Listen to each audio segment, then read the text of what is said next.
What is up, guys? JayzTwoCents here, and a while back I upgraded to X99, the 8-core 16-thread extreme processor, and yeah, I did a video about that and you guys really seemed to like that build log. Now before we go any farther in this video, I'm gonna go ahead and address something. Yes, I did pop another eye vessel thing.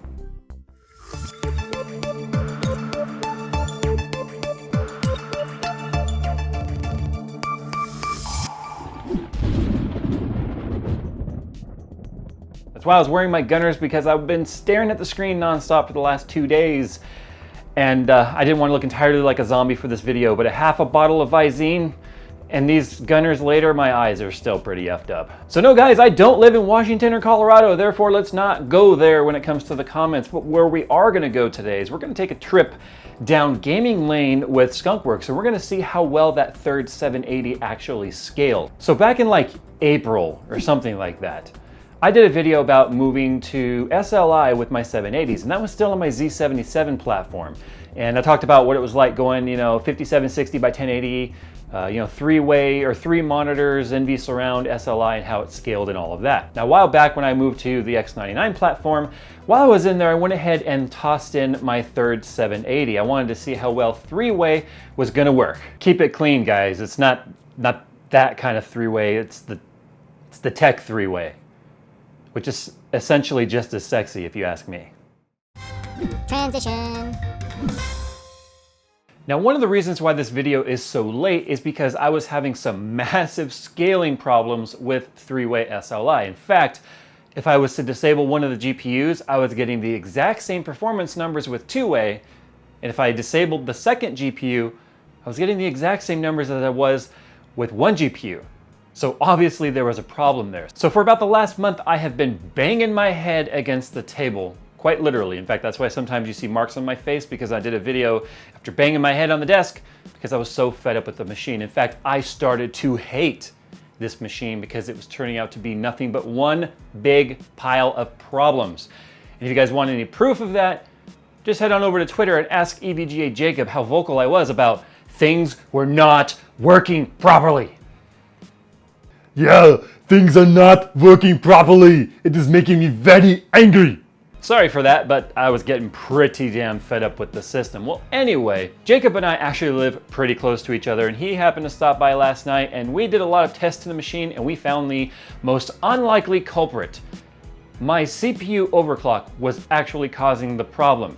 The more the CPU was overclocked, the worse the SLI performance was. In fact, the worse all GPU performance was. But then we found out it actually had a correlation to do with the CPU overclock and the RAM overclock and which order you do it in. In fact, it created some sort of bug in the Intel algorithm where something weird was happening with the PCI Express lanes or the PCI Express bus or something, where the graphics cards were never even getting a chance to do anything. It was almost like a synthetic bottleneck, if you will. But anyway, we figured it out. The system is running full tilt right now, and I gotta tell you, now that I'm experiencing the three-way, yeah, menage a trois, baby. Awkward transition. Now let me just start by saying that this system is stupidly fast. I mean, it is just stupid. I can't even fathom the point of having a system this powerful, but I've got it, so might as well flaunt it. So anyway, my three GTX 780s are water-cooled. They are not the TIs, they're certainly not the Titans. In fact, they are reference PCBs. They're not even for the win or classified or any of those cards. These are stock reference PCBs, slapped a water block on them, custom wrote a BIOS myself, slapped it on, overvolted it, and just said, balls to the wall. If the cards blow up, well, I'll cry. But for the sake of science, I said I was gonna push these cards as far as I could, and that's exactly what I've done. Now we've got a couple of tests I ran here. I ran some synthetics like 3D Mark 11, 3D Mark Firestrike, Firestrike Extreme, Valley Heaven benchmark, or Valley Heaven, no, Unigen Heaven, that's right, Valley something else. In fact, Valley doesn't even really work well with three-way. I just want to put that out there. But then I ran Battlefield 4, Metro 33, and Tomb Raider, and as far as titles, I want to know real quickly from you guys, tell me on Twitter, please. Go over to Twitter, make an account if you didn't, because it's actually the easiest way to get a hold of me. And tell me what titles you guys would like to see me include in these future benchmarks, because Crysis 3, I don't think it's very well optimized. Watch Dogs, we know it's not very well optimized. And I've got Borderlands and those games, but they're not really that new, so they're not really pushing these systems very hard. So what do you guys want to see when it comes to these benchmarks? If you're disappointed with the titles I chose today, I'm sorry, I'm working on it. I will get more titles. In fact, if you guys have any keys, feel free to toss them my way and I will include them in these benchmarks. Now, okay, let's go ahead and start with Fire Strike Extreme. Now, I was getting just under 17,000. I was getting like 16,900 in 3 ways before fixing the issue with the CPU and whatnot. So now that we're fixed, my score jumped, and I'm not saying I'm sterile, by the way. I'm not fixed, like neutered. The system was neutered, but we went ahead and slapped its E-pin back on, and now you're getting these scores. So 23,239 in Fire Strike. Holy shit. That's more like where it should be. In fact, when I tweeted out my scores, you guys were like, I love you, Jay, but those scores suck. So I was going, what do you mean my scores suck? And I started looking into it and I'm going, you're right, my scores suck. And my feelings started to get hurt. But that's okay, because now I'm the one hurting feelings and breaking hearts. All right, so the Fire Strike Extreme score was a 12,251. Now I think that that could be improved a little bit with some more tweaking and some more card tuning. No, it's a joke, guys. I don't do that. Seriously, this is a pop blood vessel. This is not cannabis. Stop it. Now, when it comes to these scores, I am running my cards at a conservative 1300 megahertz. Now, a lot of you are like, what do you mean conservative? That's huge. The base clock is 967. That's a 343 megahertz overclock. Math is gooder. Yeah, but remember guys, I'm on reference cards. I'm not on For the Wins or Classifieds or G1 Snipers or any of that crap. I'm on a reference card, which could blow up at any minute. In fact, you guys could even get a ball of fire behind me at some point in this video. But 2 of my cards are capable of 1400 megahertz and one of them craps on its face at 1320, all the way up to 1.32 volts.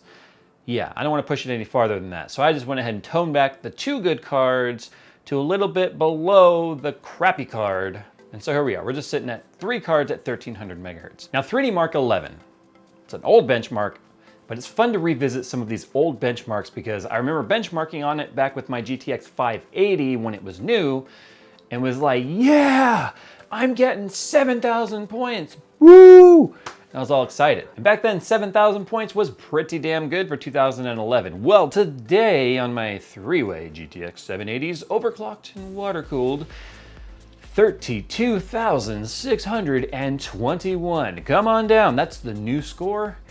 That's just, I'm sorry, but that's just sex. That's just sex to look at. I don't know why computer stuff can be arousing, but my God.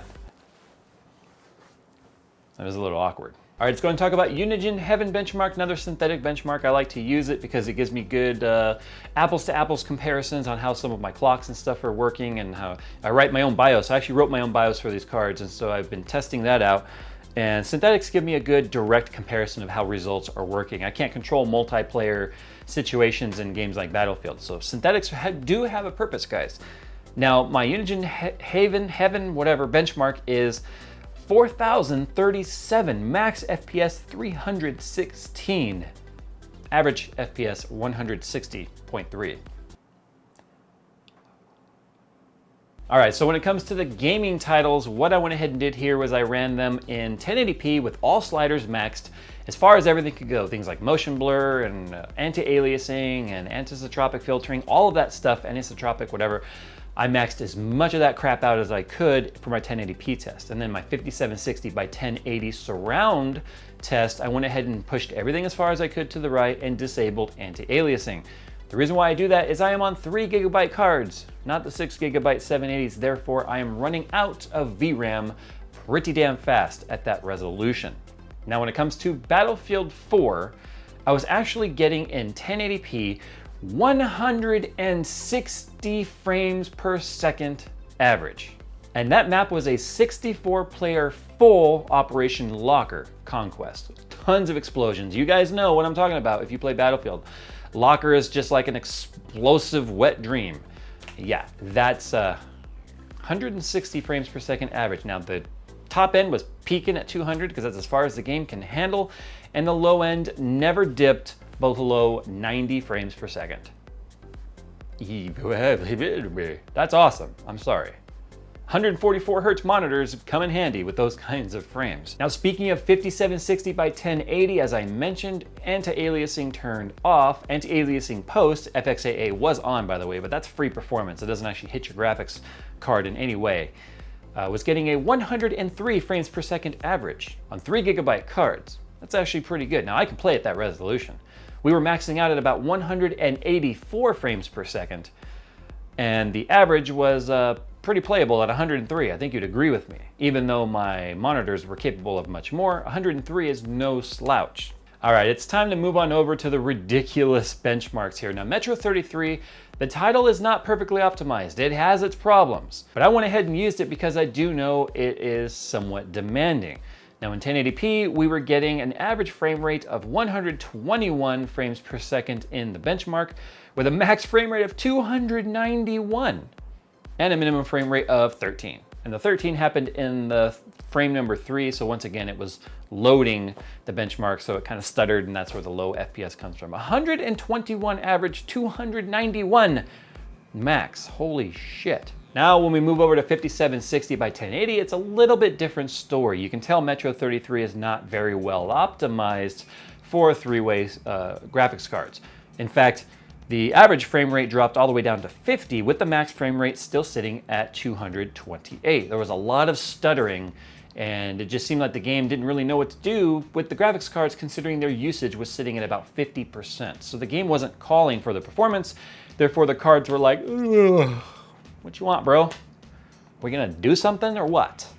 So yeah, three-way optimization on Metro 33 seems to be, well, shite. Now, last but not least, everyone's video game fantasy, Lara Croft with Tomb Raider. Minimum frames per second, 280. Max frames per second, 461. Average frame rate, 381 frames. Tomb Raider scales with three-way. And that's amazing considering it's an AMD title. That's Anyway, moving on to the 5760 by 1080 test, we had a minimum of 116, an average of 134, and a max of 148. Pretty good scaling if you ask me. Now, when it comes to temperatures, the system is 2 separate loops, and the 560mm rad in the bottom. It's a 45mm thick rad by AlphaCool, and it is housing all 3 graphics cards by itself, and they will top out at about 55 degrees Celsius. Now, the temperatures went up dramatically with the 3rd card being introduced in the loop. I mean, with 2 cards, I used to sit right around 44 degrees Celsius, and I was okay with that. But in the summertime, like right now, it's pretty warm in here. It may be one day from October, but it's pretty damn hot still where I live, and so the temperatures do start to climb. Now, I was thinking about putting a 3rd radiator in here, adding a 360 rad to the front of the case, just to get more dissipation of that heat. But there may or may not be some changes coming to the system in the future here when it comes to more efficient methods of graphics, if you know what I'm saying. You're just gonna have to wait to find out what that means. As always, guys, I hope you've appreciated and enjoyed this video. If you have, you know what you can do, you know what buttons you can push to tell me you liked it, and you also know where you can put this video if you hated it. I have a feeling it'll fit right in there. Anyway, guys, I'm gonna go ahead and get the heck on out of here. Feel free to flame me for the system if you want. It is by far nuts and crazy stupid, and I've never owned a system like this, and it's kind of hard to believe I built it. Anyway, guys, time to get out of here. Follow on that there Twitter. Let me know what titles you guys would like me to start including in these future graphics card reviews. And as always, I will see you in my next crappy video.